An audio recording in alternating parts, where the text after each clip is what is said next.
Ako'y marungis. Nag-trim ako ng mga buko. Ito yun, oh. Kita nyo ba yan? Parang naging maaliwalas ang paligid. Yes. Dito.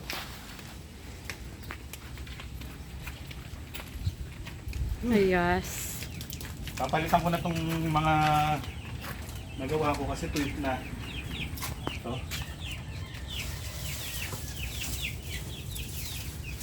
Yan pa. Para hindi mainit sa mga sisiw.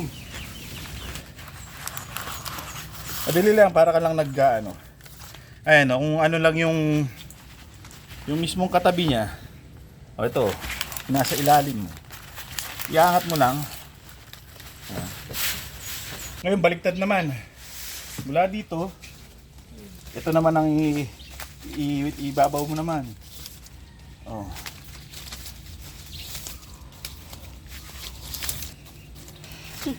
Oh. Next lang ng next. Oh.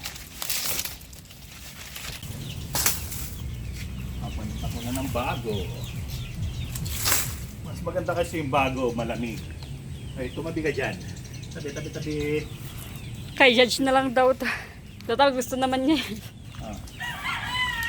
Yan.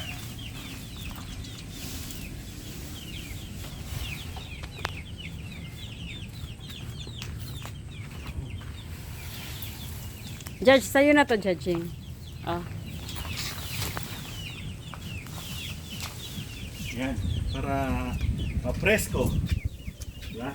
Yes. Presko yan, presko. Buling dito.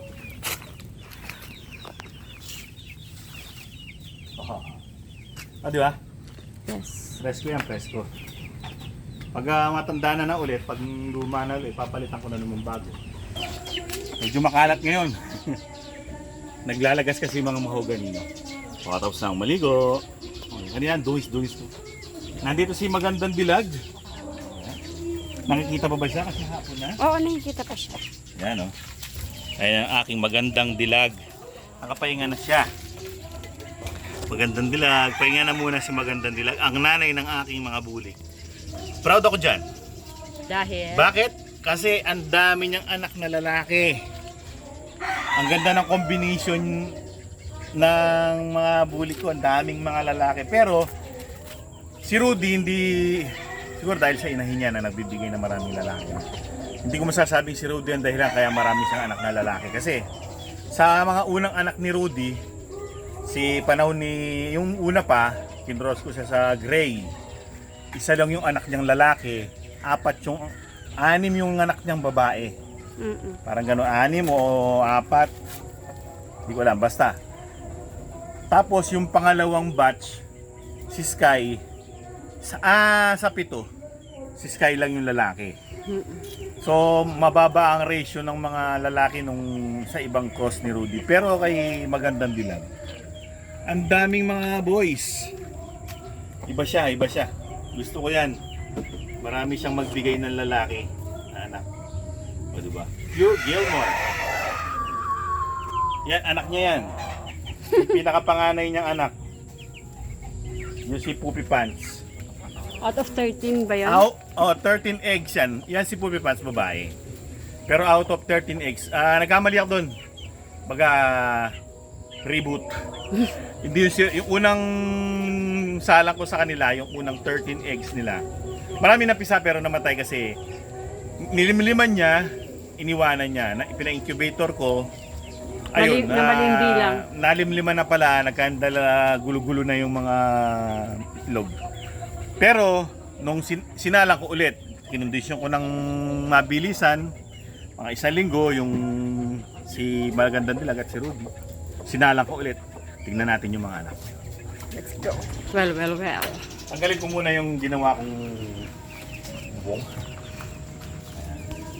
Para makita natin mabuti yung mga sisiw. Ayan ang ginawa kong buwong. Pag bago, mabigat pa. Pero kapag natuyot na yan, ang gaan. Mas maganda pag bago naman. Kasi malamig. Yan, bigat po. Saka muna. Dito. dito.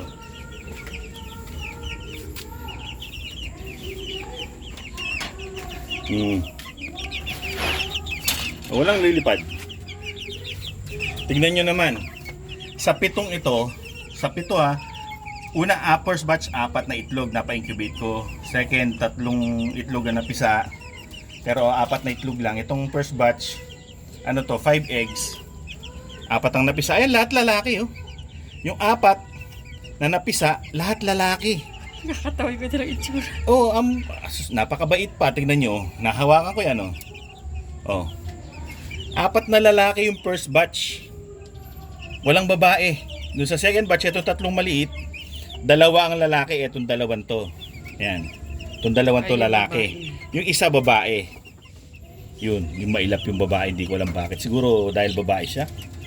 Ito mababait. Aray ko. Nagulat ako. So, lumalapit din naman yung babae. Pero hindi siya katulad ng mga boys na siguro dahil boys sila. Oh, di ba? Ang sarap nilang laruin. Tingnan ito. Oh, nagpapabit-bit yan. Lalaki. Di ba swerte yan? Mga bulik. Hindi ko alam kung bulik baka pula. Pwedeng magpula kasi nanay pula eh. Tingnan mo siya, nagpapakarga siya sa... Ito bulik ito. I'm sure kasi ayan o yung mga parang meron siyang dulo-dulo. Mga bulik siguro lahat yan. Chismoso to. Explain mo bakit Sige, ganito sige. yung kanilang feather. Ito yung mga balahibo nung sisiw sila yan. Mga kulit. May yellow legs. Ito yellow legs ito. Ata. Pero maraming green legs sa kanila. Mana sa nanay. Kung Diba? may kumakain. Hindi ba naman, yung babae, yung makain yung babae. Bakit alam kong lalaki? Kasi, yan. Sa lahat ng mga nagmamanok, experience naman na lalaki yan. Pag ganyan. Nadi-distinguish mo na yung lalaki. Mahirap lang i-distinguish kapag, yung hindi ka Puti. sanay sa kulay. Katulad ng puti. Yung henny, yung mahirap distinguish yun. Gusto ko henny. Gusto mong magkaroon ng henny. Titingin tayo sa IGF ng henny. Di ba? Iniimbitan po namin kayong dumalo sa International Game Fowl Festival sa July. February. July. Iniisip ko fiesta kagad. Hindi, IGF sa February 21. SMX Center. Yan, mga bulik. Galing. So, napakagaling na inahin yan. Madalang lang yung mapaglalaking inahin pero naka-jackpot tayo ng isa. Galing yung kay Sir Rafi Yulo, yung nanay ng mga to. Rafi Yulo. Tingnan natin yung yung pinakabunso sa kanila. So far, pinakabunso. Pero may 2 pang batch kami na nakapa-incubate. 7 and 6 eggs. So marami-rami yun. Ito, dito tayo. Ito, mga kiki ito. Dito may nakikita na akong lalaki. Parang 2 ang lalaki dito. Ayan. Yung lumalapit na yan, definitely lalaki yan.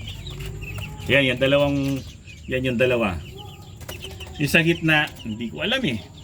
Parang lalaki naman ata lahat eh. Mababait din, kahit mga sisiw mababait. Mababait yan, mga sisiw. Mahirap pag ang mga sisiw mo, yung mailap, yung kapag pumunta ka sa kulungan nila, yung brooder, pag binuksan mo, yung nagsitalo na nagsitakbuhan, yun ang mahirap. Hindi mo ma-enjoy mabuti, hindi mo matignan mabuti kasi nagsusumunta sa sulok. Yan, hindi. Pero ngayon medyo Very la pa. jumpy pa sila, jumpy. So sasarado na natin baka lumabas yung init.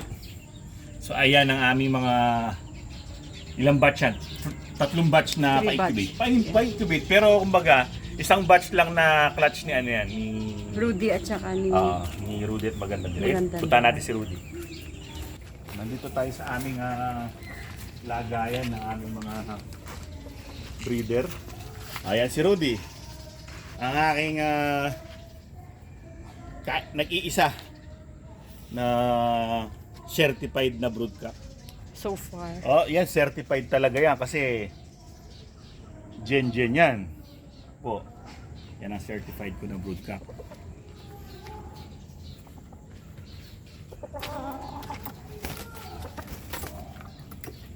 Doon at ano Don't siya, disturb. hindi siya ganun kaamo. Hindi katulad ng ni Otlum at ni Tikbalang. Medyo ano siya, wary. Pero hindi naman siya nagkukumahog. Ayan ang aking si Rudy. Di ba? Ay sus ko, ang mga paa. Malalantik. Malalantik ang paa niyan. Tapos tama-tama sukat. Medyo high station si Rudy. Maganda yung katawan, pahaba, slick. Patingin. Isa pa. Di ba? Okay. Tignan nyo naman. Yan ang gusto kong kulay sa bulik. Ang sabi ni Sir Jenjen, the more na light ang bulik. Nabasa ko rin sa isang article tungkol sa bulik. Sige, ano na lang yan. Next episode tungkol Okay. sa bulik. Sige, hindi ko na muna i-spoil sa inyo. Sige. So, yan ang aking si Rudy. So, proud naman ako, ha? Well, mga kaibigan, yan ang aking episode for today. Sana kayo nag-enjoy. Next Yeah. episode tungkol sa mga bulik na nabasa ko. Papakita ko sa inyo yung article. Hanggang sa susunod na episode. Maraming salamat sa inyong panonood. Alam. Paalam. Sige, diyan ka na. Total gabi na rin. Mm-mm.